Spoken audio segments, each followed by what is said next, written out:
guys. Hey guys, how you doing? The last time we talked to you guys, we were about to leave Carabel, headed to Steinhatchee, and we made a pretty good run. It was fairly smooth. If we could do that all the time, I think we'd ride in the Gulf a whole lot more. But anyway, made it to Steinhatchee. Yeah, it was about 80 miles. We ran it in open water out in the Gulf. Actually, some of it was protected in behind Dog Island and then across. I think we were about, I don't know, we were maybe 10, 15 miles offshore some of the time at the most that day. And so we cut across to Steinhatchee. And The area is kind of called the Big Bend. It's like the panhandle of Florida. And like I said, the intercoastal waterway ends there, so you have to go, you have to cut down. And boats who have a bigger draft, they normally just go straight. You can go around if you're a little bit more shallow, or because it's a little bit more shallow, but we found a way that we could get into Steinhatchee, so. yeah, so we did it instead of doing one 200 and something mile run, which would have been close on the fuel standpoint, which was our concern since we only hauled 350 gallons of fuel. And so it would have been borderline. So instead of doing that, we cut it off and went to Steinhatchee, and then from there, it made it more like 160 miles that second day that we ran. So Yeah, we got into Steinhatchee. We were following some friends that we met on the way, and we were waiting for them to pull into their dock. And what happened? the port engine stopped, which is course. like, hey, par for the course. It was like a throttle issue, and it gave me a warning, and it just shut off. And so we were in pretty good current too. we were waiting over there, and Anita's panicking, like, we're blowing towards some rocks or whatever.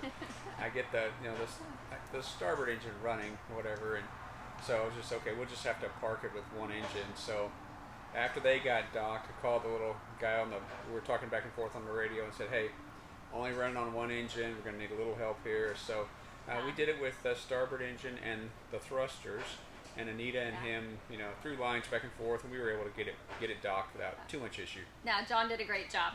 He'd back it over or back it and then thrust it over just a little bit, and the bow and stern, and it was pretty rough, but we got it in. Yep. It was fine. It was there. okay. Yeah. And then they had a mechanic there, so the mechanic came out the next morning at 7 o'clock, which everything was working when he came out. So. Yeah, I mean, it was just a reset on it's more of a wiring connection. If you can kind of envision that. It said it needed to be like a clean 12 volts, so it must have had a little corrosion or something. And there's just a way to reset it, and I'd already done that by turning the key on and off, and what I had done with the throttles.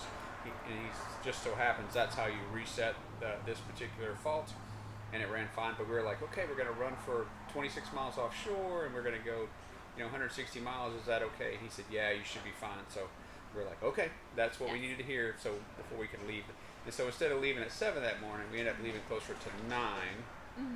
And so we had a real tight weather window. It was that day, that Thursday, or wait another week, basically.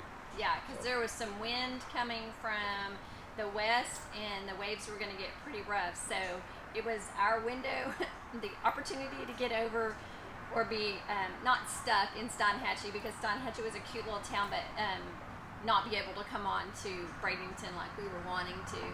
And the ride was really nice. We did get into an area where we had about 3-foot waves, and we did a lot of rocking. And I figured out that the best way for me to not get seasick, actually I took a Dramamine.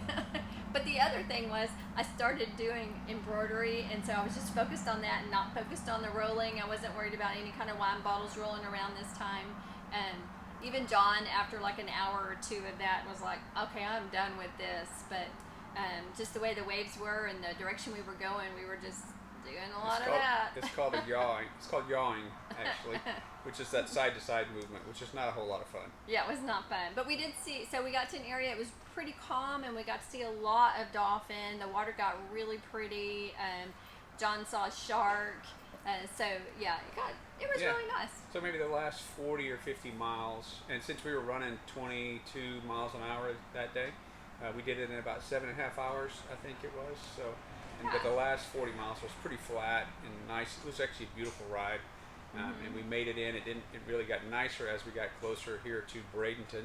Yeah. And once again, we did it with our friends that we've met, Jerry and Wendy. And so it was, you really feel nice safer people. when you got somebody else with you when you're that far offshore.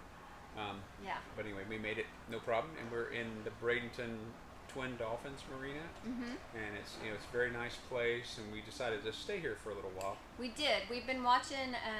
There's a on Facebook. I have a group on there. It's called the Exuma Secrets, and then there's a couple of different ones that I have for the Bahamas. And people are trying to schedule crossings from Florida over to the Bahamas, and the weather is just not cooperating. And if you look at the wave height around the Bahamas right now, it ranges between now and the 31st, either 5 to 24 foot with north winds, I believe. So it just doesn't look good. It would be April 5th about the time that we could get across. So we decided that we'd only have a week or two to enjoy it before we had to head back to Texas to make it to a grandchild's graduation. So we just decided we would home base in Bradenton and check out Anna Maria Island and some of the surrounding beaches instead of going to the Bahamas this round. So and it's a cool little area. The weather's nice, and it's close to where Blair and Robert, my daughter, and her husband live, and their family. So we got to see them today. So that was pretty nice. And Robert's going to help me do some maintenance on the boat. Just PM stuff, things like that.